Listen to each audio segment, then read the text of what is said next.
Bonjour les graphes, ravi de vous retrouver donc comme chaque vendredi pour cette vidéo d'analyse hebdomadaire du week-end. Donc j'espère que malgré les marchés quand même vous allez bien. Premier conseil, coupez ce week-end, regardez la vidéo quand même, mais coupez. Ensuite, ressourcez-vous, reposez-vous, voilà, et puis derrière, dimanche, reprenez un petit peu de temps pour reprendre les choses, reprendre vos graphiques, reprendre vos plans. Qu'est-ce que vous avez eu la discipline de tenir? Qu'est-ce que vous n'avez pas eu la discipline de tenir? Voilà, c'est ça qui est vraiment important pour la suite. Mais surtout, voilà, commencez par vous reposer. Parce que là, c'est clair qu'une semaine comme ça, hein, c'est éreintante, surtout pour les personnes qui font vraiment du trading en mode court terme et qui donc suivent les marchés d'une manière assidue. Il y a eu beaucoup de mouvements. Il a fallu être très actif et réactif. Donc forcément, derrière, on sort d'une semaine comme ça épuisé. Heureusement, c'est pas tout le temps comme ça, mais voilà, on le sait, par moment, le marché va broyer du noir, va jeter le bébé avec l'eau du bain, va paniquer, et donc on crée vraiment, tout simplement, il n'y a pas de contrepartie. Donc c'est ce qu'on avait vu déjà à la hausse, hein, et on avait dit, bah, le marché est haussier jusqu'à preuve du contraire, puisqu'il n'y a pas de contrepartie, il n'y a pas de vendeur. Donc on pouvait être assez surpris sur ça, et du coup c'est ce qui m'avait fait dire également depuis plusieurs semaines, attention, ça va faire drôle aux débutants, surtout ceux qui ont commencé en septembre-octobre et qui n'ont pas connu la moindre correction. Et surtout, ce qui va faire drôle, c'est le retour de la volatilité. 2020, l'année de la volatilité. Alors bien entendu, je n'avais pas prévu le coronavirus. C'est un phénomène déclencheur réellement. Et surtout, moi j'avais plus pensé aux élections américaines. Élections américaines qui sont en train d'arriver. On voit que Sanders commence également à potentiellement arriver en tête des sondages des élections. Et c'était plutôt ça que j'avais vu comme un déclencheur. C'était la peur du marché que finalement un candidat démocrate arrive comme ça à gagner la primaire et ait un potentiel au niveau des sondages en tout cas, puisque après on verra, de pouvoir battre Trump. Et on le sait, hein, les marchés adorent Trump dorénavant, et ils se disent que finalement, si c'est un démocrate et surtout Sanders, là par contre, voilà, on ne va pas apprécier, les marchés ne vont pas apprécier. Donc c'était plutôt cet élément-là qui existe toujours, hein, et qui d'ailleurs est en train également de prendre un petit peu du sens. Et vous avez été plusieurs à m'envoyer des emails en ce sens également, et c'est tout à fait vrai. Donc je fais une aparté également sur les emails. Je suis saturé. Donc j'essaye de répondre évidemment à tout le monde, surtout le soir, j'utilise mes soirées pour ça.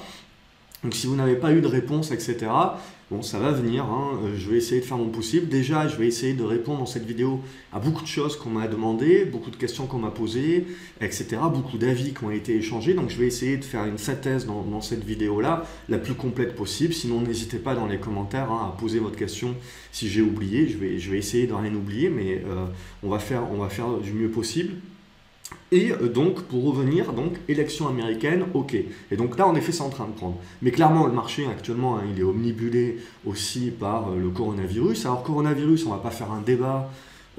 C'est irrationnel, c'est pas irrationnel. Ce qui nous importe, nous, c'est les marchés. Qu'est-ce que sont en train de pricer les marchés? Parce que là, c'est toujours la même rengaine, hein, c'est toujours la même chose. C'est de bien se dire que les marchés anticipent. Ils anticipent toujours avec un temps d'avance. Donc l'idée, c'est que la baisse qu'on est en train de connaître là sur les marchés, c'est bien une peur et c'est bien une anticipation que le coronavirus va devenir pandémique, que justement la solution, c'est de faire du shutdown comme a fait la Chine justement. Et si on fait du shutdown comme a fait la Chine, si c'est possible ou pas, c'est pas toujours possible partout, derrière, on va avoir justement un impact économique qui va être bien plus grand que, évidemment, pour l'instant, les études qui sont faites. Évidemment, on fait les études au fur et à mesure. On a vu, et on craignait déjà les profit warnings, on voit que c'est en train de tomber vraiment comme des mouches actuellement, mais les profit warnings, la majorité d'entre eux ne sont pas chiffrés. Pourquoi? Parce que les entreprises aujourd'hui sont incapables de chiffrer. Et en plus, la majorité des entreprises ou celles qui chiffrent, elles chiffrent sur l'impact en Chine actuellement. Or, ce que l'on voit en effet, c'est que la Chine finalement inquiète moins, entre guillemets, c'est vraiment l'Europe et le développement aux US qui inquiètent. Et la psychose est partout, clairement. La psychose va même jusque dernièrement. J'ai une soirée, il y a des personnes qui étaient en vacances en Italie du Nord, et donc la soirée est annulée, puis sur la base justement que d'autres amis sont un petit peu paranoïaques et pensent qu'il y a toujours un temps d'incubation, etc.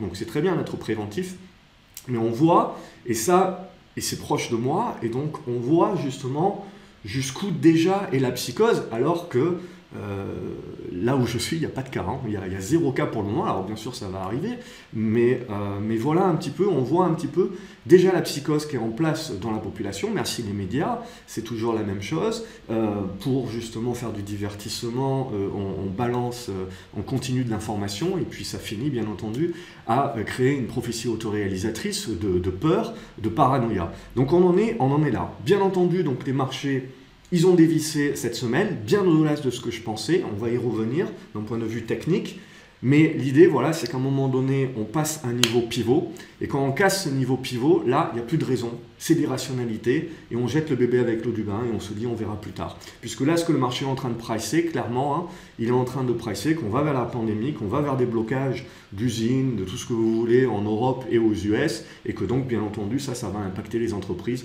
ça va impacter l'économie d'une manière forte. Et donc, du coup, le marché est déjà en train de pricer ça, hein.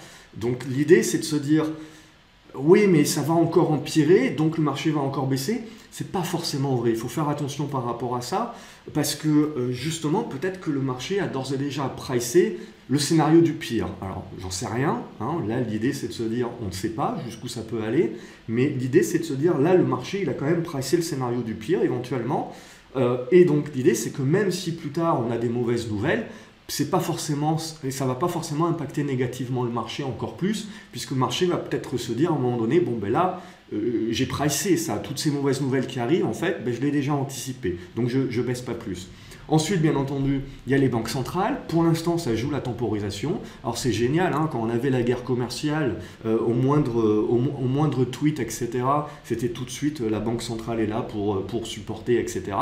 Et là, on joue pleinement à la temporisation. En même temps, on comprend, hein, et il faut comprendre, quand le marché panique, quand le marché est vraiment en mode panique, et on a eu le cas en 2008, on a eu le cas justement en 2011, etc., ça ne sert à rien de balancer le bazooka, puisque là, le marché a les œillères. Quand le marché est en mode panique, il a les œillères, c'est-à-dire que vous pouvez tirer tout ce que vous voulez dessus, on est en mode panique, on ne réfléchit pas plus. Donc du coup, ce qui est important, c'est d'avoir le premier rebond technique, derrière d'avoir justement beaucoup de volatilité encore et pas mal de zigzags, et petit à petit, et ça va prendre du temps, on va avoir un retour dans des congestions. Et quand on a ces retours de congestion, c'est là à la limite où on peut se dire que les banques centrales, les gouvernements, les relances budgétaires, tout ce qu'on veut, auront potentiellement le meilleur impact. Donc ça aussi, il va falloir s'y attendre. On ne sait pas trop quand ça va arriver, donc c'est pareil, tout ça, ça crée de l'instabilité, un manque de visibilité, comme je vous avais dit la semaine dernière, et c'est ce manque de visibilité-là qui rend les marchés très erratiques, et on voit la volatilité, là, on est franchement bien revenu, bien volatile, c'est au-delà de ce que je pensais, mais voilà l'idée déjà qu'on pouvait avoir ces précédentes semaines. Aussi, ce qu'on s'était déjà dit, c'est pourquoi ce retour de la volatilité, et je pense que avant de faire le CAC 40, on va regarder le Nasdaq. On se souvient qu'on avait regardé le Nasdaq notamment, et sur le Nasdaq, ce qu'on se disait, c'était, on avait eu une hausse exponentielle donc depuis septembre-octobre, sans contrepartie, sans vendeur. Et donc vous voyez, il n'y a pas de consolidation. Et ça, le problème, je vous avais dit, attention, on ne sait pas quand, et quand ça se retournera, on ne sait pas le déclencheur non plus. On l'a su après avec le coronavirus, c'est-à-dire qu'ici, on avait quand même le corona en Chine, mais ça n'a pas suffi, et on a continué de monter. Et il a fallu justement qu'on commence à réaliser que ça peut impacter d'une manière plus longue, hein, plus large, puisque on parle évidemment, dès que le coronavirus sera parti, qu'il y aura eu les relances budgétaires, qu'il y aura eu la Fed, etc., on parle évidemment finalement d'un V-bottom, c'est-à-dire d'une relance économique qui sera en V, c'est-à-dire très rapide. Mais là, le marché, qu'est-ce qu'il est en train de pricer? Il est en train de pricer que c'est peut-être pas un V justement, et que ça sera peut-être plutôt un U, c'est-à-dire vraiment quelque chose de beaucoup plus lent, et on est en train de repousser peut-être la reprise à la fin d'année 2020. Donc on est en train vraiment de pricer que l'impact est plus long. Ce qu'on s'était dit ces précédentes semaines, méfiance, hein, si le marché réalise que ça va durer, eh ben c'est là où il risque de sanctionner justement. Donc là, c'est le déclencheur, mais derrière, graphiquement parlant, et ben de la même manière qu'on n'avait pas eu de contrepartie sur la hausse exponentielle que nous avons connue. On avait dit attention, gare au retour de la volatilité là-dessus. Eh bien, on n'a pas de contrepartie sur la baisse. Il n'y a pas d'acheteur. Boum, on est tombé comme un couteau. Et ce qu'on s'était dit là sur l'oblique ascendante, eh ben, on est venu aujourd'hui la percer et on est venu jusqu'à la moyenne, au point près à la moyenne mobile 200. Ce qui me fait dire que le marché ne jette pas le bébé avec l'eau du bain entièrement, c'est-à-dire il garde quand même de la rationalité ou de l'algorithme pour quand même tenir des niveaux techniques. C'est-à-dire on n'est pas encore complètement dans la panique, dans l'irrationalité, où on ne tient plus aucun niveau. On voit qu'on a quand même des niveaux techniques qui supportent, mais on voit qu'on est allé les chercher très très bas. Pourquoi on est allé les chercher très très bas? Et bien derrière, parce que ce que je vous avais dit l'été dernier, je vous avais fait des vidéos, je vous avais dit la majorité des fonds ne sont pas investis, ils sont majoritairement cash, la majorité des investisseurs sont prudents, esprit contrarien, il faut acheter. Et donc du coup, dans cet achat-là, qu'est-ce qui s'est passé derrière? Tout le monde s'est rué. Et comment on se rue sur tous les hedge funds? Eh bien, ils se sont rués sur septembre, octobre et sur la fin de l'année. Il n'y a pas que les particuliers. Il y a beaucoup de personnes qui disent les particuliers, mais bon, les particuliers ne font pas les cours. Et surtout, c'est pas les particuliers vraiment qui font la descente également. Donc là, on parle vraiment des hedge funds qui, dans les 3 derniers mois de l'année, se sont surexposés à l'achat sur les actions, ont créé cette hausse exponentielle et surtout avec un effet de levier énorme. L'effet de levier, c'est déjà quelque chose dont on avait parlé dans de précédentes vidéos il y a 6 mois ou 7 mois en vous disant ça, c'est vraiment un truc super important où cet effet de levier, le jour où vous avez de panique, vous avez des appels de marge et là, c'est l'effet boule de neige. Ce qu'on vient de vivre, ce retour de la volatilité, c'est cet effet de boule de neige-là, c'est-à-dire derrière des appels de marge énormes et vous ne pouvez pas tenir les positions. Ça me fait rebondir également sur l'or. J'ai eu beaucoup de questions pour me dire mais pourquoi l'or ne monte pas, etc. Et l'or baisse également. Dites-vous toujours que quand ça panique, vous avez tout qui baisse. Alors, vous avez l'obligataire qui monte encore, bien entendu, puisque ce qu'on attend, ce que le marché attend, ce que le marché price, c'est que les banques centrales vont baisser les taux, donc l'obligataire monte. Vous avez également les monnaies comme le yen et le franc suisse également qui sont protecteurs. Mais derrière, sur l'or, par exemple, il n'y a pas de protection à l'instant T, même si on reste dans une très très belle tendance haussière, mais vous n'avez pas de protection à l'instant T, parce que là, on balance le bébé avec l'eau du bain et on panique, et c'est exactement ce qui s'est passé également ces précédentes années. À chaque fois qu'on a paniqué, l'or également est vendu. Ce qui fait que derrière, si on anticipe que le coronavirus, même si en effet le coronavirus dans quelques semaines c'est terminé, il y aura quand même un impact latent sur l'économie qui mettra un certain temps à remonter. Potentiellement, on parlera de récession, on parlera de retournement de la courbe des taux, on parlera de tout un tas de choses qui, là, seront bénéfiques, on va dire, pour continuer la tendance haussière sur l'or. Mais à l'instant T, vous n'avez pas cette protection-là, et on l'a vu, les minières sont fait complètement dégommer. Donc, j'essaye de finir comme ça. Donc, l'idée, voilà, vous l'avez vu, les appels de marge, etc., les effets de levier, et là, bam, bam, bam, c'est directement la purge. Et la purge, eh ben, elle revient où? Elle revient pile poil sur le niveau qui avait créé le breakout. Donc, je vous avais dit, justement, il faudra se méfier. Alors, honnêtement, je ne pensais pas qu'on allait y revenir d'une traite. En une semaine, là, c'est quand même fort. Je me rappelle avoir connu ça, honnêtement, je me rappelle avoir connu ça sur 2011, quand c'était la crise de l'euro, et puis après sur 2008, mais 2008, j'ai pris plutôt sur le milieu, il y avait 2007 d'abord, et 2008, j'ai pris sur le milieu, et j'étais encore un petit peu jeune, donc je réalisais pas encore. Mais là, l'idée, c'est ça, c'est quand même très important. Les volumes également sont super importants. Alors, le petit point positif, c'est les volumes sur la séance actuelle qui sont plutôt, on voit là une séance de capitulation. On est allé chercher très bas, on est venu chercher l'oblique, on est venu chercher la moyenne mobile 200. Bon, on se dit que potentiellement là, on va souffler. Et le marché derrière, qu'est-ce qu'il va faire? Je vous avais dit la semaine dernière comment le marché peut emmerder le maximum des gens. Le marché peut emmerder le maximum des traders en justement ne faisant pas grand-chose derrière. C'est-à-dire que là, éventuellement, on a le rebond technique qui se met en place. Comme c'est très volatile, on a l'impression que c'est pas grand-chose, mais ça fait quand même 2-3%. On est capable, en cours de journée, de faire plus 2, moins 2. C'est ce qu'on a fait sur le CAC aujourd'hui.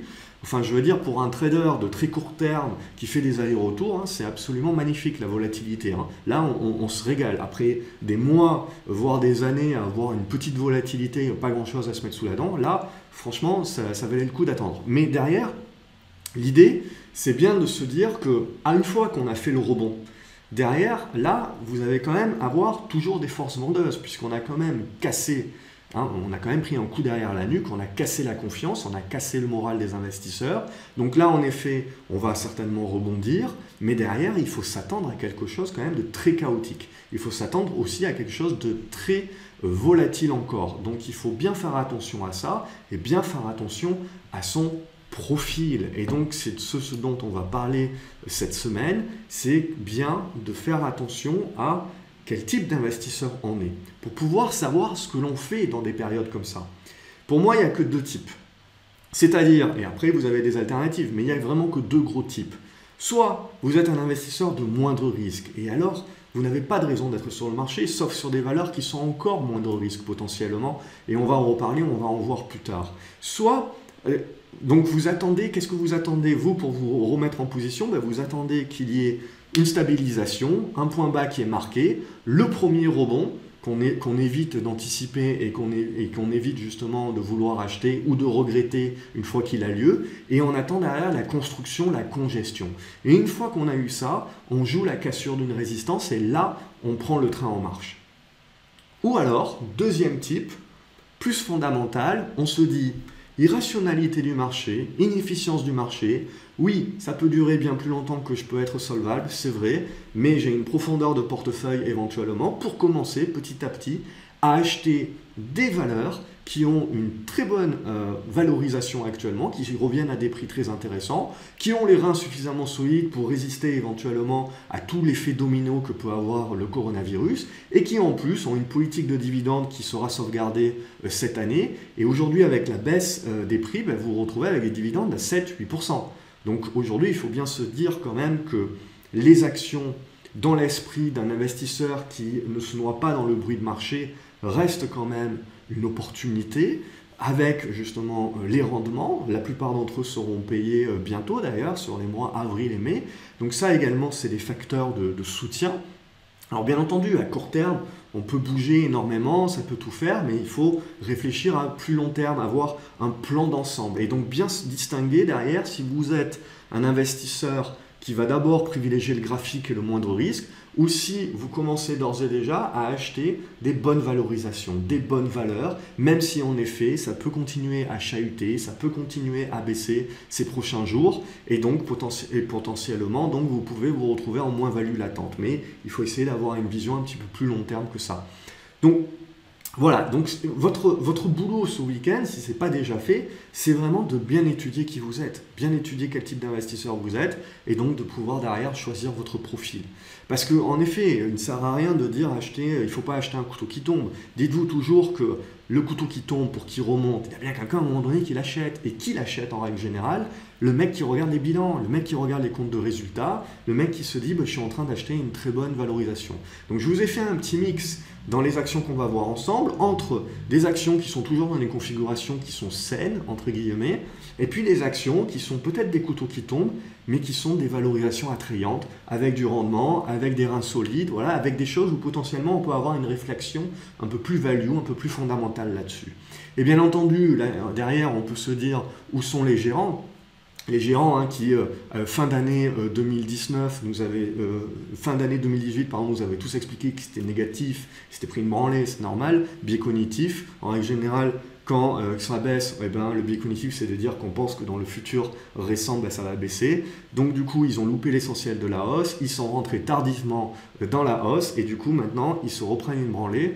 Et là, l'idée, en début d'année, c'était pareil, tout le monde était positif. Et en effet, on avait une très belle hausse, il n'y avait pas de raison d'être négatif jusqu'à preuve du contraire. Mais derrière, c'était l'idée de dire attention au retour de la volatilité, et derrière, on le voit, il n'y a pas de contrepartie. Et ça, vraiment, on ne peut pas dire qu'on pouvait l'anticiper, mais derrière, on pouvait voir les pré-signaux, mais derrière, la résultante, la conséquence, là, je ne vais pas vous mentir, ça, je ne m'y attendais pas. Moi, je m'attendais honnêtement à un truc en deux jambes. Je ne pensais pas qu'on allait y aller en une fois. Mais ça, derrière, c'est le jeu des marchés, c'est le jeu derrière de la panique, et ça fait partie des marchés, et il faut pouvoir l'intégrer. Et je dirais, quelque part, entre guillemets, je suis content, parce que tous les débutants, tous ceux qui ont commencé en septembre-octobre, ok, peut-être qu'aujourd'hui vous avez des moins-values importantes, mais vous, ça, en une semaine, vous avez appris énormément sur les marchés.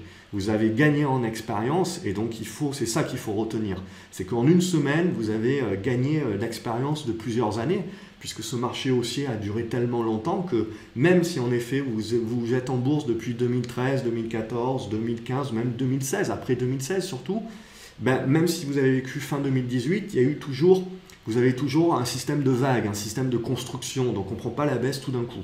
Là, voilà, j'avais dit, ça va faire drôle, mais en l'occurrence, là, ça fait beaucoup plus, ça fait beaucoup moins drôle, donc c'est très très fort. Voilà, une fois qu'on a dit ça, je regarde si j'ai rien oublié, mais je pense que j'ai fait à peu près le tour. Voilà, dites-vous bien également au début de l'année, qu'est-ce qu'on avait dit? On avait dit, loi Pacte, il y a beaucoup de valorisations qui sont certes pas attrayantes aux US, donc c'est normal que les US également corrigent énormément, mais en Europe on suit. Mais par contre, on avait déjà des valorisations attrayantes en Europe. Donc là, elles sont en train de devenir encore plus attrayantes. Dites-vous bien qu'une entreprise, aujourd'hui, coronavirus ou pas coronavirus, on est dans un système de taux bas, on a énormément de liquidités, les entreprises vont être opportunistes. C'est-à-dire qu'aujourd'hui, des OPR et des OPA, potentiellement, ça avait déjà commencé et ça va continuer. Alors si on oublie le bruit de marché, comme je vous l'ai dit, des valorisations attrayantes, très certainement des sociétés qui vont être très opportunistes, pour faire des OPR, voire des OPA. Bref, pour un investisseur qui se place un petit peu plus en long terme, en value, il y a des choses très attrayantes, très intéressantes sur le marché actuellement. Par contre, graphiquement parlant, bien entendu, c'est pas moindre risque et il va falloir attendre des constructions si vous êtes moindre risque. D'où le pivot important que vous devez faire entre les deux, savoir qui vous êtes et potentiellement avoir une stratégie hybride. C'est ma stratégie également, puisque souvent on me demande pourquoi tu achètes ça, c'est pas moindre risque. J'ai une stratégie hybride également. Mais il faut avoir un petit peu de bouteille, il faut avoir surtout une profondeur de portefeuille pour pouvoir lisser un petit peu ces stratégies. Donc on va revenir au niveau du CAC 40.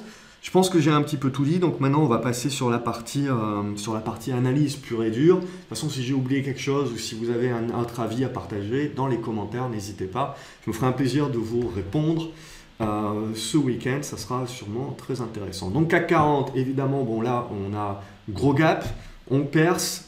Moi j'avais pensé honnêtement 5500, 5450, pour moi c'était un très bon niveau. À partir du moment où on a cassé ce niveau, on est passé en mode panique. Donc là, plus rien de rationnel. Donc là, l'idée, c'est juste derrière. Voilà, moi j'ai vendu mon BX4 trop tôt, parce que l'idée, tout simplement, c'était de me protéger. Et donc derrière, d'avoir des liquidités. Donc ça, j'ai suivi le plan. Et l'idée derrière, c'est que j'ai commencé à racheter. J'ai commencé à surtout surpondérer hier. Une journée trop tôt, certainement, puisqu'on voit que la panique n'était pas terminée. Après, on ouvre des gaps géants. Cela, on ne va pas jouer les fermetures, attention, hein, on va y aller par procédure. Celui-là, moi je joue la fermeture sur celui-là. C'est pour justement profiter d'avoir acheté des titres assez bas, à des prix de revient assez bas, jouer le rebond sur une partie des positions pour pouvoir capitaliser sur un rebond, réduire la surexposition à ce moment-là, et derrière, voir venir les constructions, les congestions, et si ça casse par le bas, et ben derrière on vend et on attend plus bas éventuellement, et si ça casse par le haut, et ben on recharge et on joue un rebond un petit peu plus puissant. Donc ça c'est la stratégie, mais évidemment c'est une stratégie d'anticipation. Hein. Donc puisque évidemment là, si on n'a pas marqué le point bas et qu'on ne rebondit pas et qu'au contraire on enfonce les 5200 points, évidemment que là il faut savoir couper également, il faut savoir accepter voilà, d'avoir tenté le coup, de perdre et puis de retenter le coup plus tard, plus bas. Ou alors vous avez un autre profil qui est de dire moi je tente pas le coup parce que mon but, alors moi je peux le faire éventuellement parce que dites-vous bien qu'on peut le faire d'autant plus facilement quand on joue nos profits. Dès qu'on commence à entamer le capital, il ne faut pas jouer à ce genre de jeu. Quand on est sur son capital, le but du jeu c'est de protéger le capital. Et donc là, c'est là où on doit être le plus strict avec soi-même, avec sa méthode et avec sa discipline. Et c'est là où on n'a pas le droit à l'erreur. Donc là, par contre, c'est dans ces moments-là où c'est important d'être discipliné et d'attendre que le marché nous montre la voie. Sinon, on rentre trop tôt, on se fait défoncer et derrière, évidemment, on entame le capital et ça, c'est pas bon parce que derrière, c'est très difficilement rattrapable et puis ça joue sur vos émotions futures. Donc voilà également deux systèmes de pensée en fonction de là où vous en êtes. Donc CAC 40, là, on a rebondi sur cette oblique pour le moment, 5230, ça a l'air de tenir. Si ça ne tient pas, on parlera des 5190, 5150 évidemment, et puis après, bon, ben, on avait laissé des gaps. Hein. Donc ça, c'est toujours le danger. Alors le premier gap, voilà, cette zone des 5000 points qui est en plus psychologique. L'idée, c'est de se dire, on ne sait pas, est-ce qu'on va y aller d'un coup, est-ce qu'on va faire un rebond intermédiaire, consolider un petit peu, puis faire la deuxième jambe de baisse. C'est des scénarios et pour l'instant on va être chandelier après chandelier parce qu'on ne peut absolument pas dire lequel sera privilégié. Donc on ne sait pas si en effet le marché va décider de dégueuler d'un coup et d'aller sur 5000, 4009 ou si au contraire là ça va être, le marché va se dire bon ben c'est assez pour maintenant et du coup on a suffisamment anticipé donc ça va nous permettre d'absorber les mauvaises nouvelles éventuellement et de pouvoir rebondir. Et puis seulement si la situation réellement se dégrade dans une semaine, 2 semaines, et que le marché se dit, bon, ben, ça se dégrade vraiment au-delà de ce que j'avais anticipé, donc je remets une couche, je remets une seconde vague de baisse. Donc ça, il va falloir s'y attendre à énormément de volatilité, et pour la majorité d'entre vous, ça peut être très compliqué à trader. Donc c'est là justement où vous devez potentiellement plus attendre des constructions et des congestions plus matures qui vous permettront derrière de rentrer de manière plus zen lorsque la volatilité sera un petit peu plus basse, ce qui permettra de gérer vos positions de manière un petit peu plus tranquille.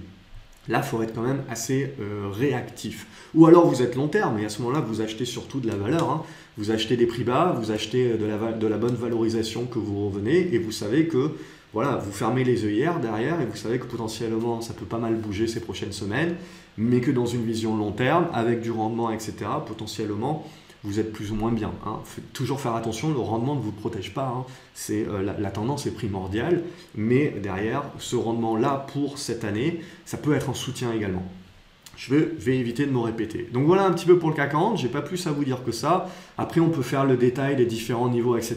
Pour moi, de toute façon, maintenant, c'est clair et net que la tendance haussière que nous avons connue à court terme et à moyen terme est cassée. La tendance haussière de long terme est toujours vivante. Et ça, c'est important parce que c'est ça, quelque part, qui peut réussir à dynamiser un rebond. Mais attention, ce rebond, il faut le prendre avec des pincettes comme un rebond technique. Parce que il aura beaucoup de mal. Enfin, je ne vois pas ce rebond être un rebond en V-bottom, par exemple. Je pense que ça sera un rebond qui aura besoin derrière de surtout construire, puisque je pense qu'on a quand même attaqué la confiance. Mais ça, voilà, il faudra suivre, je dirais, au jour le jour. Ça ne sert à rien de faire le détail ici, puisque lundi, tout peut changer. Donc, il faudra suivre au jour le jour. Je vous partage, en plus de mon portefeuille, mon analyse CAC 40 à chaque fois sur le site graphcobourse.fr, au jour le jour, de ce que je pense avec les niveaux. Et donc pour le Nasdaq, on l'a fait. Donc ce qu'on peut faire évidemment, le Brent est en train également de prendre une belle baffe, mais regardez, lui aussi, il est en train de réagir pas n'importe où. Alors on recule un petit peu, on va sur le mensuel, vous voyez une belle oblique, bim, on est dessus. Donc là, évidemment, il faudra veiller à ne pas casser parce que la problématique, c'est qu'on l'a vu sur le CAC 40, sur le Nasdaq, on est sur moyenne mobile 200. Sur CAC 40, on n'est pas loin, 5190 éventuellement, mais les 5230 ont l'air de déjà pas mal fonctionner. Donc là, ce qu'on se dit, c'est qu'on est arrivé déjà sur un premier niveau qui dit, OK, on peut nourrir un rebond. Et si on casse ça, là, on risque de rebalancer le bébé avec l'eau du bain et de vraiment entamer le mode panique. Et là, ça peut faire mal, puisqu'on a quand même des choses qui ont pas mal résisté aujourd'hui. On va y revenir. Donc voilà un petit peu pour le Brent à suivre. Pour l'instant, on est sur le support. Ça réagit sur le support. Comme je vous ai dit, tant que les niveaux techniques réagissent, oui, on panique, on jette le bébé avec l'eau du bain, mais on reste quand même, entre guillemets, maîtrisé d'un point de vue technique. Ce qui, moi, me rassure dans le sens où je me dis, je peux encore jouer le marché d'un point de vue technique. Quand ça devient complètement irrationnel et complètement marteau, là, c'est le moment où je me dis, je me retire parce que tout peut arriver et ça sert à rien.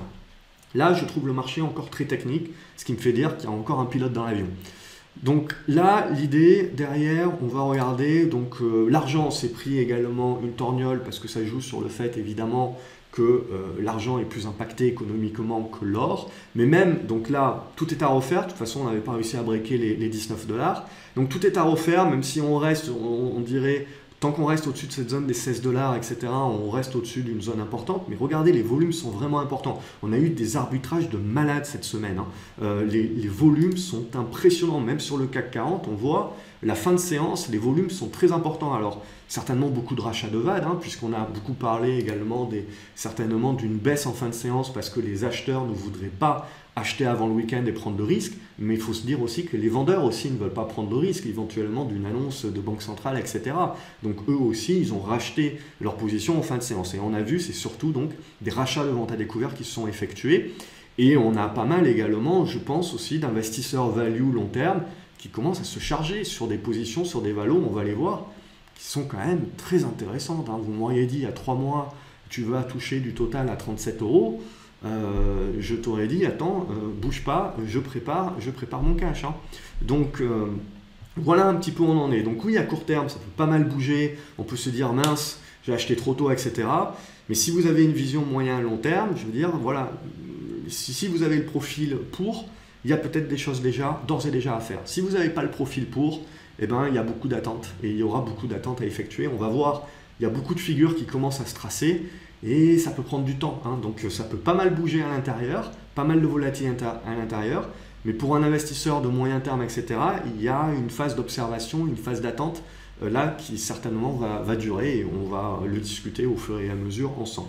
Donc sur l'or, la tendance est toujours haussière. Donc on prend une mine ici, dites-vous bien que l'or ne protège pas, quand le marché panique, l'or ne protège pas. Là aussi, les volumes sont impressionnants. Il y a des arbitrages énormes qui sont en train de s'effectuer. Pour autant, on est revenu chercher la moyenne mobile 50. On reste dans une tendance haussière moyen à long terme. On est juste dans une correction court terme pour l'instant qui ne remet pas encore cette tendance-là. Donc là, voilà où on en est un petit peu sur l'or. On fait un reflux également par rapport à la poussée haussière que nous avions connue aussi, qui était bien exponentielle sur la zone. Et sur l'euro-dollar, là aussi, on a un fort rebond sur l'euro. Là aussi, les volumes sont importants. Donc on a été, la semaine dernière, on s'était dit, on est venu refermer le gap. On approche du support oblique long terme, on ne l'a pas touché. Mais toujours est-il que là, on a mis un bon rallye. Donc du coup, on a réussi à redéborder les 1,9. Donc ça a donné l'impulsion. Là, on commence à attaquer la résistance.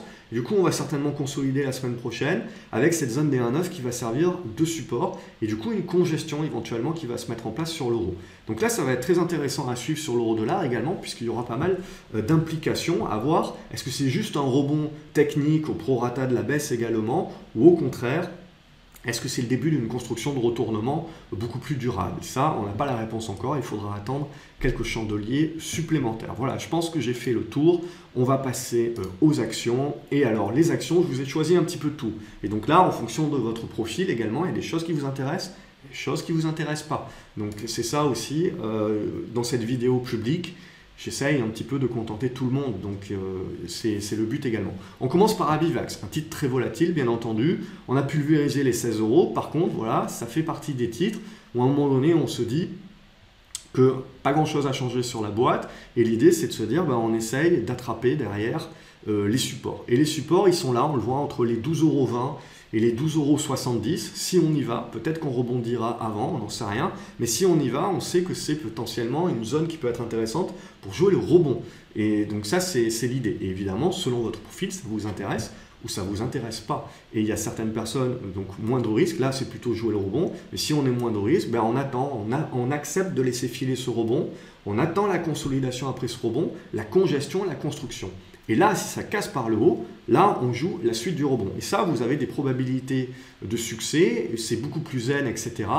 On ne stresse pas, on n'essaye pas d'attraper le point bas et derrière, on se brûle les doigts. Donc voilà, ça, c'est plus mentalité, moins de risque. Ou au contraire, voilà, on peut tenter d'anticiper les choses avec parcimonie dans les tailles de position, bien entendu. Ou alors, on achète derrière des fondamentaux et une valorisation. Airbus également a pas mal corrigé, on a complètement explosé ce support oblique qui devient résistance et qui devient votre objectif pour jouer le rebond technique si vous le jouez.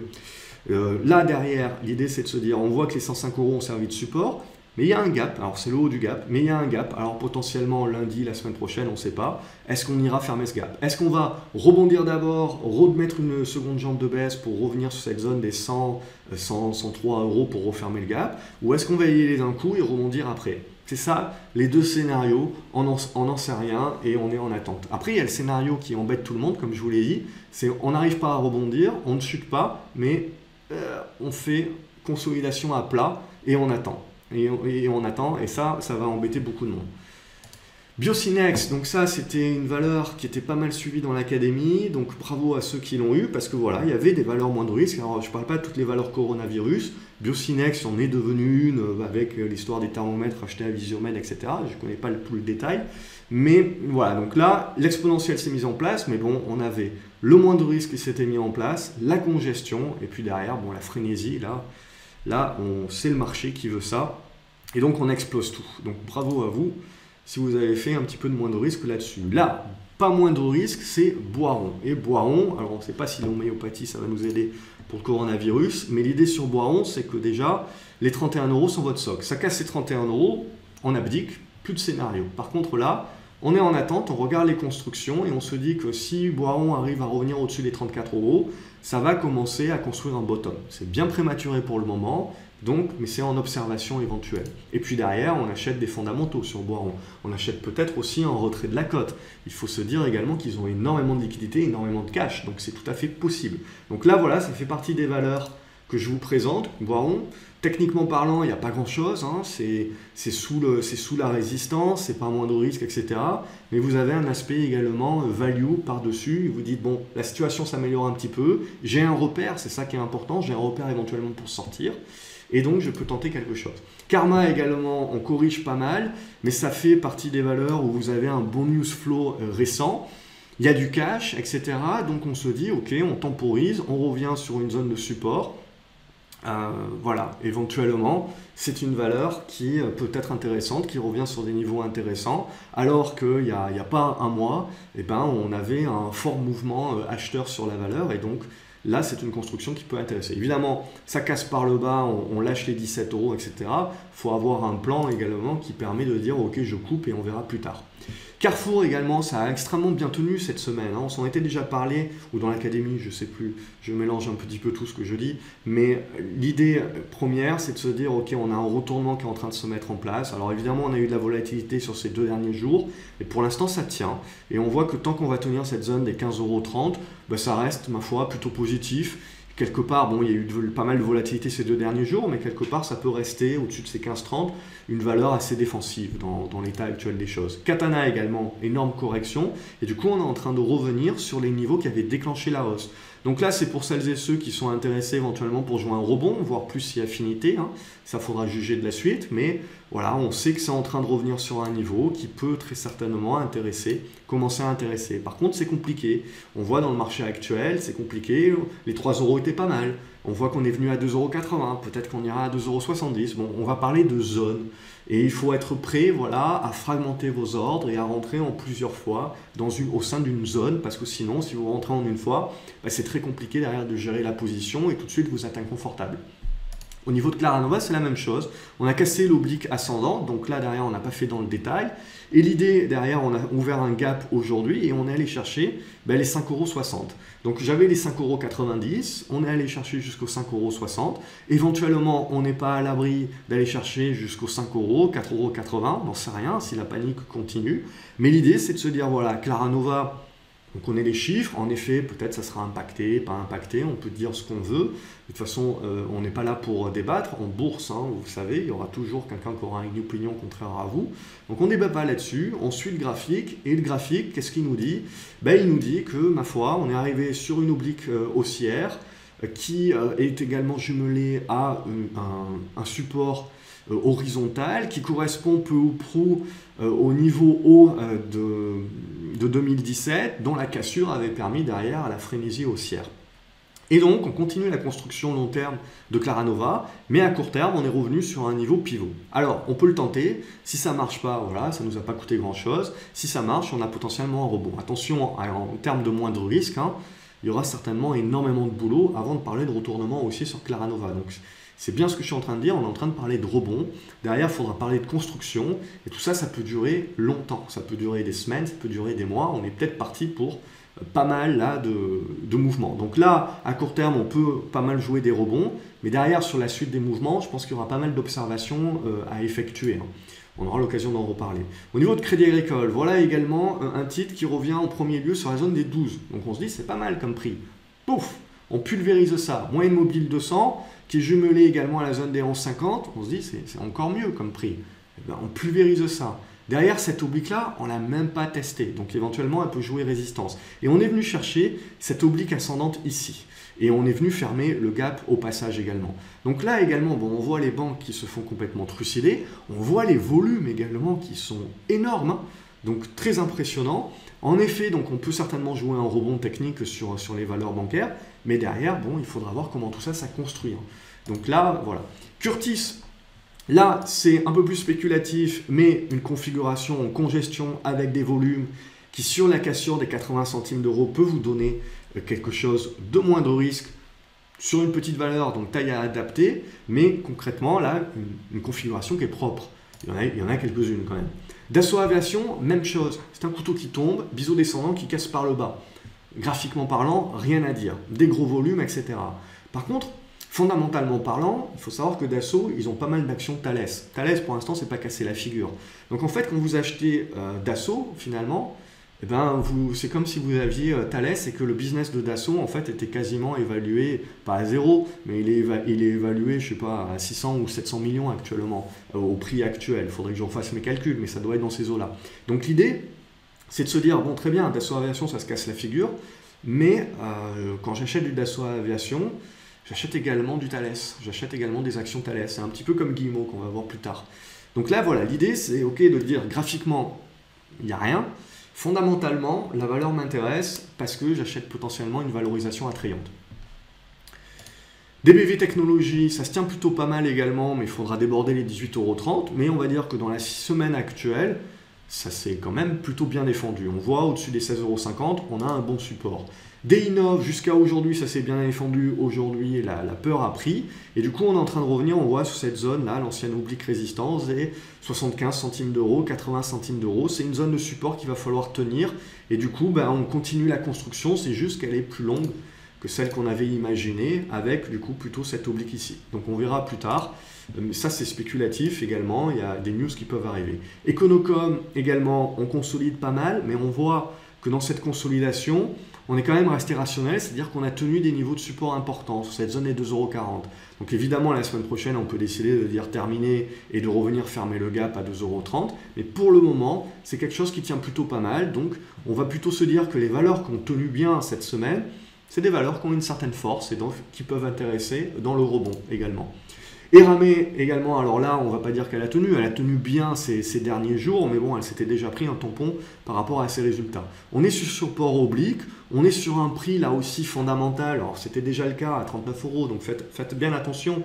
Il y a des valeurs qui sont en effet à des prix bonne affaire, mais dites-vous bien que une bonne affaire peut toujours en devenir une meilleure. C'est-à-dire que ce n'est pas parce que la valorisation est attrayante aujourd'hui que le titre ne peut pas continuer de chuter. L'important, c'est derrière d'avoir l'aspect fondamental, mais après l'aspect timing également. Donc on peut commencer à initier certaines positions, mais derrière, c'est bien, si vous voulez conserver certaines choses, de surtout compléter ces positions lorsque vous aurez un vrai signal graphique.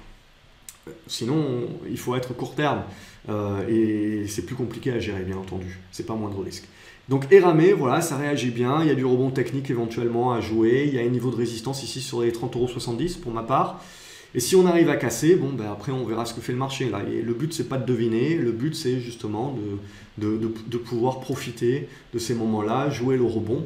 Et derrière se barrer et derrière attendre les constructions congestion qui permettront de voir un petit peu plus venir. Erytech Pharma est en train de revenir là sur les 4,90 €, donc c'est l'ancienne résistance ici qui devient support. Donc là aussi, c'est un niveau qui est intéressant d'un point de vue graphique pour gérer. Il y a des news également qui vont arriver.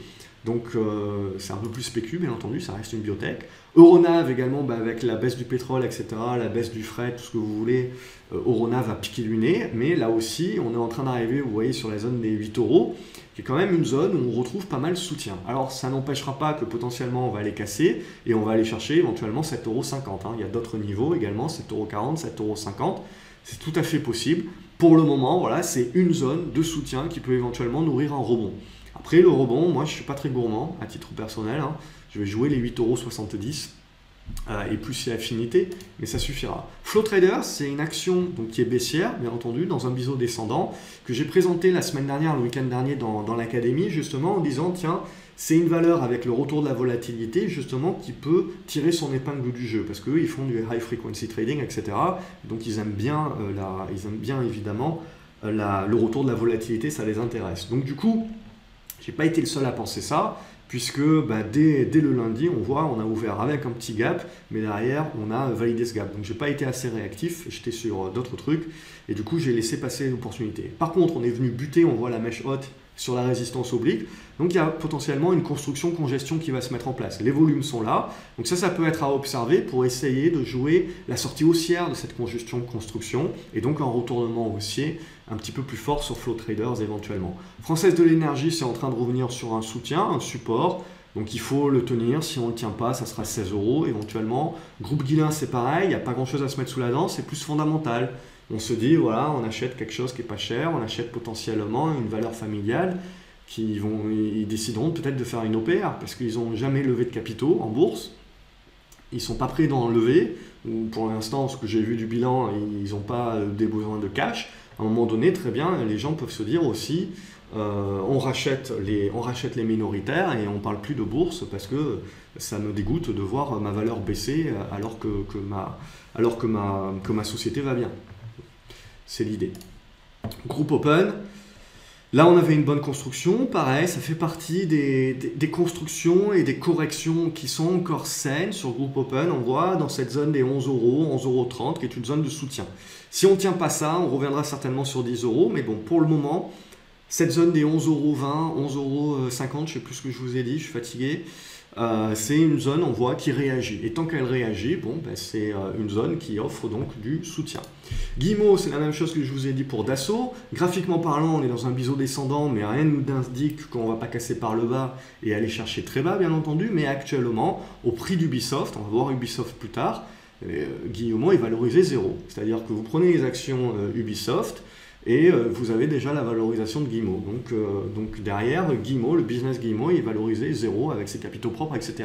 Et ça, c'est mon ami François qui m'avait fait l'analyse déjà il y a déjà pas mal de mois. Et on voit que pour l'instant, le marché ne l'intègre pas. Mais là aussi, on ne sait jamais, OPR ou pas. Alors faites bien attention quand même. C'est-à-dire, c'est bien beau de croire à l'OPA et l'OPR, mais il faut faire attention également de ne pas mettre les œillères et de faire du all-in. Parce que potentiellement, il n'y aura jamais d'OPR ou d'OPA et vous êtes dans une tendance baissière et ça peut faire très mal. Ou alors elle arrivera, mais elle arrivera dans on ne sait pas combien de temps. Et ça, évidemment, pendant tout ce temps-là, c'est du capital bloqué et ça peut vous faire mal. Donc bien entendu, personne ne connaît le futur, on n'en sait rien. On peut décider de le jouer parce qu'on a un cerveau qui est plus fondamental que technique. Mais voilà, essayez toujours la méthode hybride pour les deux quand vous avez une position pleine. Donc là, l'idée, moi j'ai continué d'accumuler aujourd'hui du Guillemot, et ça reste quand même une position qui est limitée aujourd'hui à 4% de mon portefeuille. Donc voilà pour l'idée sur Guillemot. Inat, on est en train de revenir sur une zone de support qui était une zone de gap également, qu'on referme. Donc cette zone des 6 € est importante à tenir et on reste dans une construction de congestion. Donc il faudra s'extirper par le haut pour lancer la hausse, mais pour le moment, on tient. Au niveau de la LVMH également, on se disait bien, le luxe évidemment a pris cher, mais l'idée voilà, c'était de dire on casse cette oblique-là, on s'en était parlé, derrière ça va être la panique et on parlera des 300, on avait dit les 383 € et puis derrière le gap. Donc là, on n'a pas fait dans le détail, on est allé chercher directement le gap. La zone du gap, le bas du gap là, qui sert un petit peu de support, cette oblique-là qui je trouvais assez probante, elle a été traversée de part et d'autre, donc elle n'a pas l'air super probante, bien que si vous regardez le graphique en 1 heure, sur la consolidation cet après-midi, on a tenu ce support-là. Donc on est en train de potentiellement tenir, il faudra le valider évidemment les prochaines séances. Mais en gros, là pour l'instant, LVMH, également avec les volumes, nous dit ok, purge terminée, je joue le rebond. Le rebond jusqu'où? On sent que déjà les 380 € vont d'ores et déjà être une résistance importante. Mais là, voilà, on se dit aussi, il y a peut-être des fonds qui vont être intéressés et des fondamentalistes qui vont être un peu plus intéressés pour jouer au moins un rebond. Sinon, si ce n'est pas suffisant, si on a une deuxième jambe baissière, on va commencer à parler de ces 340 € éventuellement. Et puis après, bon, on parlera des autres niveaux plus tard. Morel et Prom, là, comme toutes les pétrolières, ça se fait complètement défoncer, mais là aussi, quand vous voyez toutes les pétrolières, tout le secteur de l'énergie qui se fait complètement défoncer, là aussi, c'est en train de devenir super value. Donc, évidemment, il n'y a pas de limite, ça peut continuer de baisser, ça peut devenir une encore meilleure affaire. Mais à un moment donné, il faut se dire justement, tiens, ces valeurs-là, je me les garde sous le coude quand même, parce que l'idée, c'est de dire, ok, très bien, coronavirus, etc. On anticipe le fait que plus personne va utiliser de pétrole apparemment, mais également, il faut bien vous dire que quand vous regardez les pays de Moyen-Orient, quand vous regardez les pays africains, il y a une problématique que les autres pays n'ont pas éventuellement dans la gestion du coronavirus, c'est que eux, potentiellement, il y a un risque également que ça s'exporte beaucoup plus facilement parce qu'ils n'ont pas les mêmes moyens que nous en termes d'hôpitaux ou en termes de Chine, de contrôler, de ségréguer et tout ça. Et donc, évidemment, ça peut pousser. Et donc, l'idée, c'est de se dire, on peut se dire, ok, très bien, première idée, coronavirus, le pétrole baisse parce qu'évidemment, ça va impacter l'économie, donc on va utiliser moins de pétrole et on le voit sur les stocks qui sont en train d'exploser de toute façon. Mais l'autre idée également de se dire, on voit un petit peu plus loin que le bout de son nez, c'est ok, si le Moyen-Orient est touché, et si vraiment on croit à la pandémie, on croit au truc qui va bloquer tout, ça bloquera également les raffineries. Donc à un moment donné, ça bloquera aussi les productions. Donc c'est-à-dire que même si on marche au ralenti, on continue d'utiliser du pétrole quand même. Et à un moment donné, donc il va y avoir également l'effet inverse, c'est-à-dire que si on a des blocages, je dis bien si, c'est l'hypothèse, et ben derrière vous avez également l'offre qui va énormément baisser. Il y a l'OPEP également, bien entendu, qui peut décider lui-même de baisser la production, etc. Bref, vous avez tout un tas de choses qui peuvent, à un moment donné ou à un autre, ce n'est que de l'hypothèse, remettre un petit peu le couvert sur les pétrolières. Et comme elles ont énormément baissé, vous pouvez avoir l'effet élastique qui se met en place. Et l'élastique est très tendu. Donc Morel et Prom, ça fait partie de ces valeurs-là. En plus, en termes de valorisation, je veux dire, on est sur les plus bas. Ça fait partie également des valeurs qui peuvent être retirées de la cote. Donc ça aussi, ça peut très bien arriver. Pour le moment, graphiquement parlant, c'est le couteau qui tombe. Ça arrive éventuellement sur des supports obliques, etc. en bataille. Pour le moment, ça a plutôt bien tenu. Sur les plus bas des 2,24-25 €. Mais bon, derrière, il faudra attendre d'avoir le rebond, d'avoir la construction et peut-être de jouer le retournement. Pour l'instant, on en est très très loin graphiquement parlant. Mais après, fondamentalement parlant, aussi sur les valeurs pétrolières, vous voyez, vous pouvez avoir un autre type de réflexion. Alors bien entendu, il ne faut pas se faire des nœuds au cerveau. Il faut que le marché le prouve. Mais c'est des petites choses qui vous permettent d'avoir des hypothèses de travail. Et au fur et à mesure qu'on évolue dans le marché, on va se dire, tiens, les probabilités sont peut-être en train de grimper et donc je vais décider de l'anticiper ou d'attendre un signal. Et là, toujours les deux écoles, les deux stratégies. Mediantech, finalement, pour les petites caps, etc., ça a pas mal résisté. Donc pour l'instant, ça reste un petit peu sur le bas de l'oblique, mais ça continue de résister. Donc on va rester positif au-dessus des 1,55 €. Metabolic Explorer également, on est revenu sur cette zone des 1,40, 1,50.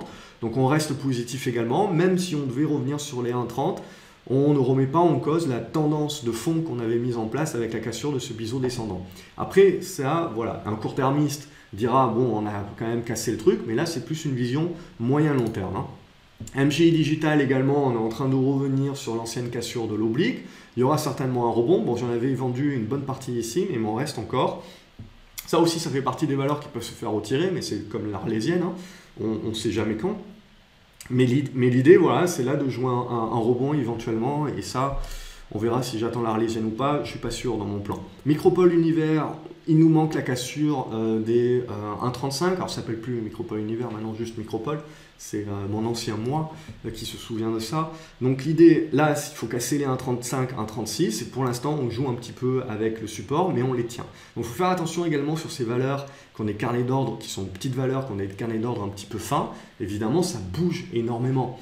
Donc vous avez des carnets qui sont très vides. Pourquoi? Parce que vous avez beaucoup de personnes qui ont peur, qui ont les mains qui tremblent, les stop sautent, et donc du coup vous avez des grosses mèches. Mais pour autant, ça ne remet pas en cause sur la clôture, c'est ça le plus important, la configuration actuelle. C'est le cas sur Micropole. Miliboo, ce qu'il faut vérifier, donc, c'est se dire, ok, là on commence à avoir une belle figure en biseau descendant. Peut-être que ça cassera par le bas, et à ce moment-là, bon, scénario caduc. Mais là, l'idée, c'est de se dire, ok, on a une société avec les résultats qui sont ceux qu'ils sont, et on a une configuration assez intéressante. Maintenant, ce qu'on attend, évidemment, c'est un break aussi. Bien entendu, coronavirus, etc., c'est toujours la même chose. pardon, impact, pas impact, mais l'idée est là, c'est de se dire, bon, on attend la figure, on arrive sur le soutien, on verra comment ça se met en place. Et ça, voilà, c'est une figure qui peut durer, hein, parce que je pense que moi, j'aime plutôt les figures, vous voyez, qui sont moins pointues. Donc on verra, je pense que celle-là, on pourra la discuter plus tard. Natixis également, comme Crédit Agricole, on est allé chercher très bas. Les 4,5 € pulvérisés, les 3,80 € pulvérisés. Et donc du coup, on est venu chercher, on est venu fermer ce gap. Non, on ne l'a même pas fermé. Autant pour moi, on ne l'a même pas fermé, donc c'est potentiellement encore fermable. Donc voilà, c'est toujours la même chose. Est-ce qu'on va chercher plus bas tout de suite? Est-ce qu'on rebondit et on fait une deuxième vague de baisse? C'est la question hein, pour ces prochaines semaines, et ça, on pourra le savoir qu'au fur et à mesure de Chandelier, et pour justement affiner un petit peu ces scénarios-là. Au niveau de Nokia également, on est toujours sur une configuration baissière, mais là aussi, je commence à construire, qui est un petit peu prématuré, mais je commence à construire une figure en biseau descendant. Donc là, l'idée, c'est pareil, de ne pas casser cette zone des 3,35, sinon on ira fermer ce gap ici, mais on peut mêcher, c'est ça qui est important, c'est de prendre en compte dans vos plans qu'on peut faire des mèches basses assez importantes, et pour autant clôturer au-dessus, et donc ne remettre pas en cause la figure ou la configuration.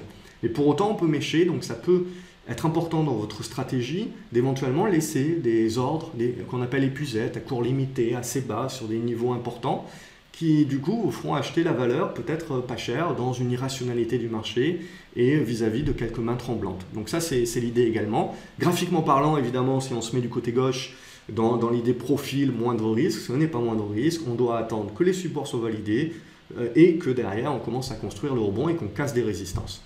Au niveau d'Orange, là aussi, ce n'est pas moins de risque, mais alors, je vais le mettre en hebdo, hop hop hop, on est en train de revenir, vous le voyez, sur une oblique qui fait pour l'instant support, alors cause ou causalité, on verra, mais l'idée, voilà, c'est que cette zone des 12 € pour l'instant fait support.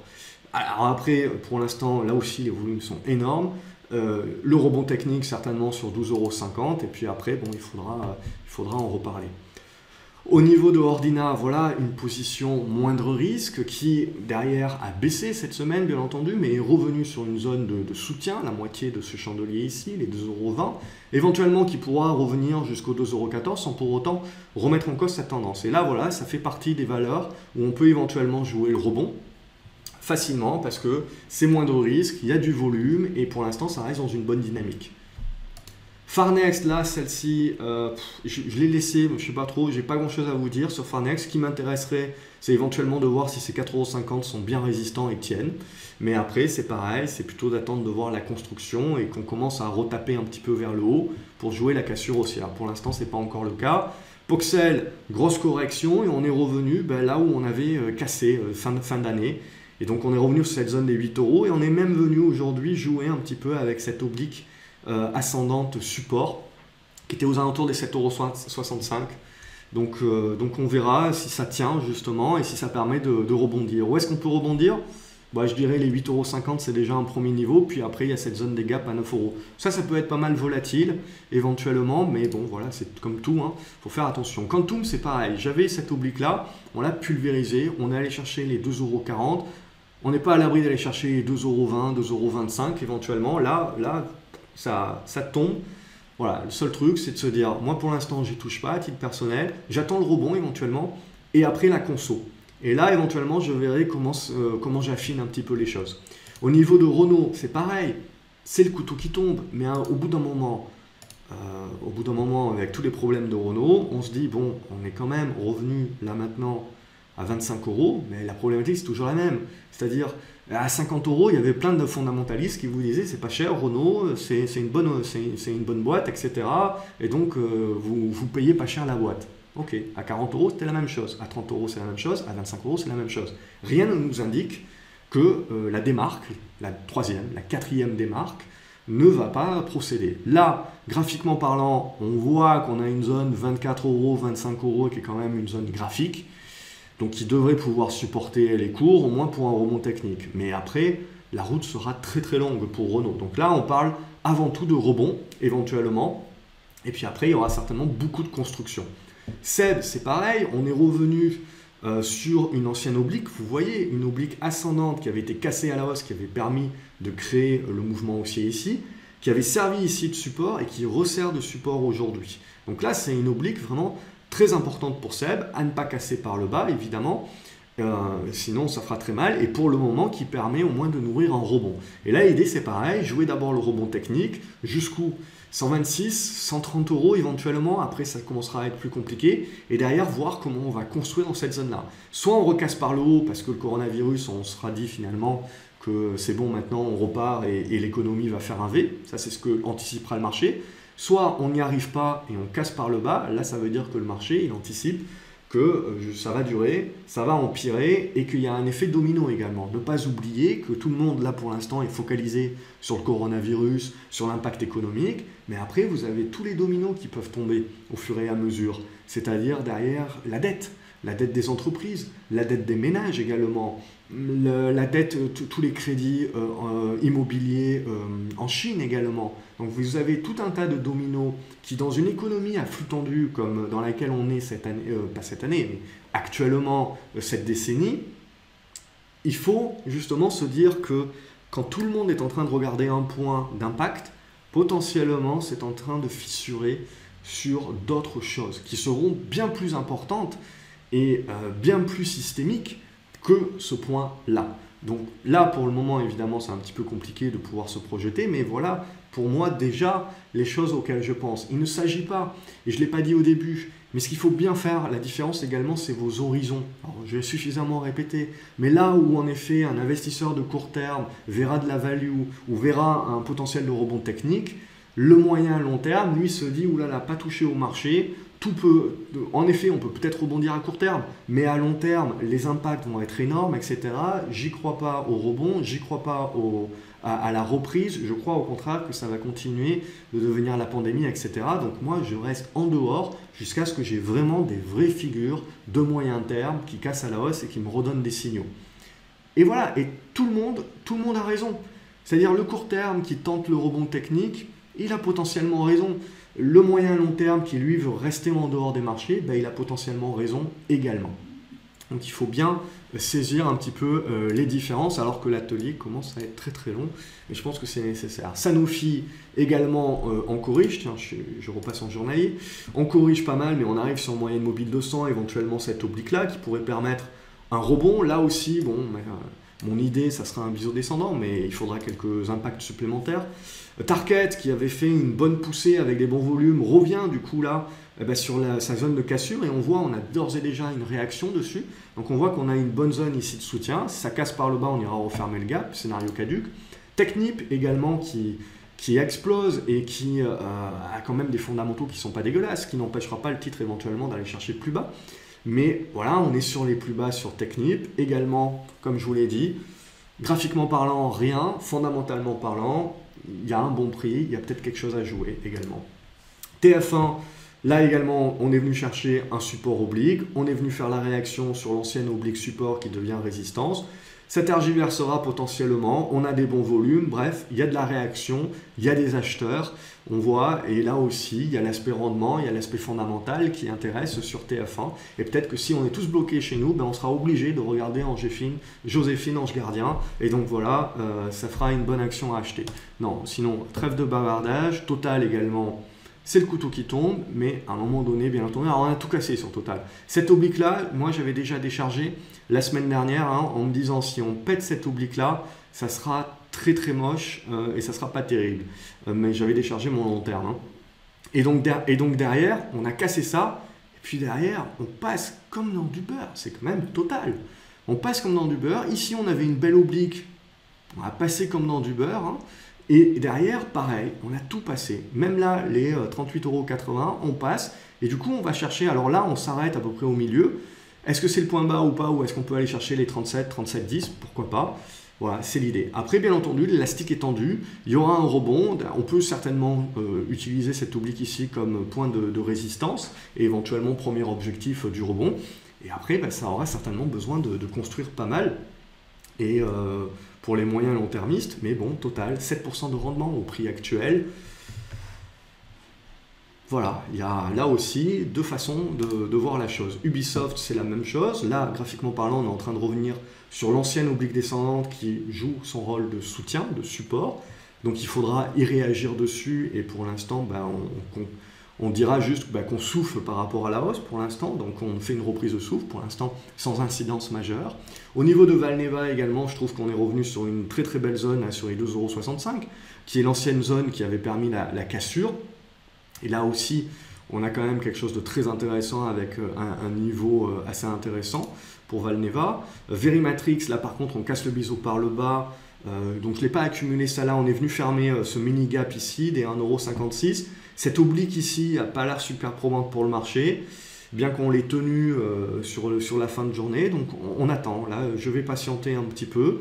Mais voilà, ça fait partie des valeurs où je pense qu'il y a peut-être autre chose à voir que je n'ai pas vu, peut-être un petit quelque chose comme ça.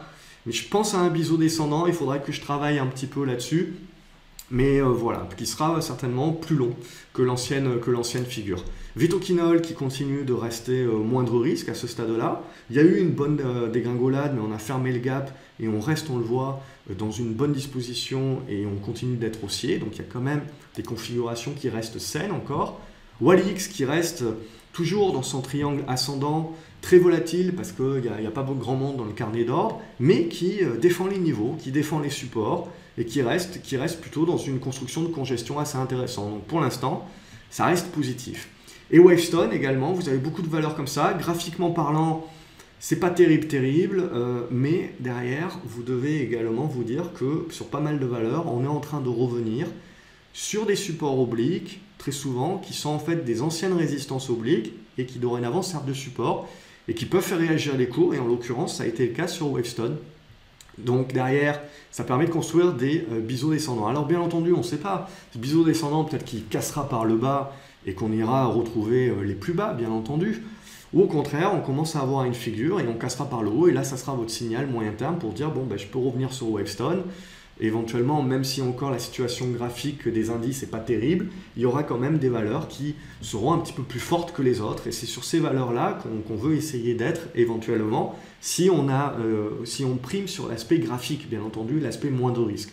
Et après, il y a les valeurs plus fondamentales, etc. Voilà. Je ne vais pas me répéter, je pense que j'ai été très global, très complet. J'espère en tout cas que j'ai été très clair. Et voilà, n'hésitez pas à le réécouter, c'est peut-être long, mais vous pouvez mettre l'avance rapide éventuellement sur YouTube et ça restera certainement compréhensible. Je vous souhaite un excellent week-end, je vous remercie d'avoir regardé cette vidéo, n'hésitez pas à mettre un pouce en l'air si ça vous a plu, si ça vous a intéressé, moi ça me fait toujours plaisir de le faire, même quand la semaine a été bien éprouvante, bien fatigante. Je vous souhaite un excellent week-end, reposez-vous, c'est important. Je tente de répondre à vos mails, à vos commentaires, etc. Je suis en retard. Voilà, moi, il faut m'en excuser. J'ai eu d'autres prérogatives. Donc voilà, on va essayer de suivre ça ensemble. Sur le site grapheobourse.fr, je publie tous les jours. N'hésitez pas à aller voir également. Excellent week-end une nouvelle fois. Rechargez les batteries.